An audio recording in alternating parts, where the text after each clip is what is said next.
Congratulations, JJ. This was outstanding. I had such a fun time, and for you to just be back with this cast, to bring this, bring this back for us. What was it like the first day on set with everyone? Really surreal. We were on the bridge of the Enterprise. I couldn't believe I was back with those people on that set. It was bizarre. It was like going back in time a little bit, and it was wonderful because they are one of the greatest groups of people. Incredibly funny, very hardworking, and I just.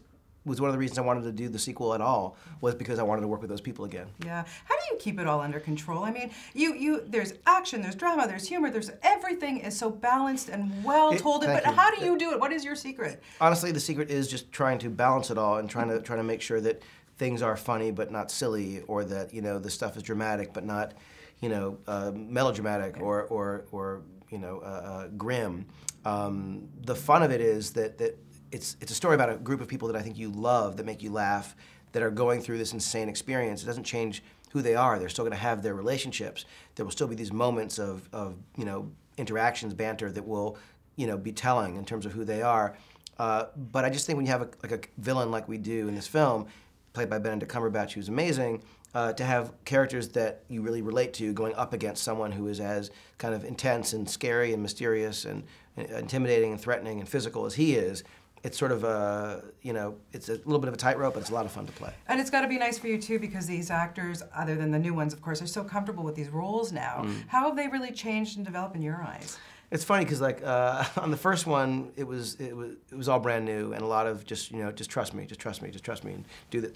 On this one, they came to the set with a lot of opinions, because they lived with a character for a few years. They sort of knew, they had a sense of kind of what this character may or may not do. And what's great about it is these are very, very smart people. These are, the whole cast is sort of shockingly witty and thoughtful. And so they were really, smart about motivation and asking questions about why and where, and just the critical things that you dream as a director to have in a cast, which are people who not only come and elevate the material, but also are incredibly smart about it. Yeah. One thing I so admire about you, my friend, is that you give us stuff that families can, for the most part, watch together. I was saying that Lost was a show that I watched with my two sons. We never missed one episode. Then, everything is very family. You just bring people together. Is that important to you, and especially being a dad as well?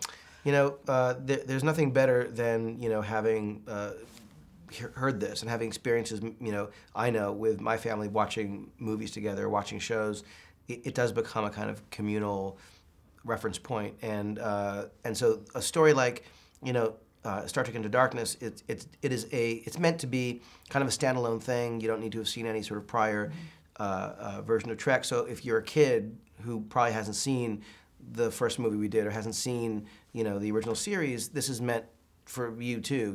And the idea that you can watch this with your kids, though this movie in particular, I think, there are some things that are pretty intense, and so you don't want kids that are too young. But I'm watching it, but I do feel that it's a movie that that has a big heart, a lot of humor. There's very little violence in the movie in terms of blood or gore and stuff that I used to love when I was a kid watching movies, but as I've gotten older, I've become a little bit less of a fan of. But the fun thing is that this movie's about family, and this movie's about about loyalty and how far you're willing to go to protect the people you love. And it really does feel like that metaphor was one of our the critical tenets we were using in approaching this film. And so I'm very happy to hear that you felt that way, because it was definitely something that we talked about. Well, I thank you for everything you do, and I am so looking forward to what you are going to do with Star Wars. Come on, it's freaking you out just a little bit? Just a little bit? I'm more excited than anything, honestly. Well, good. Congratulations on everything. Keep them coming, and like I say, just an honor and a pleasure. Oh, it's my pleasure to talk Thank to you. So much.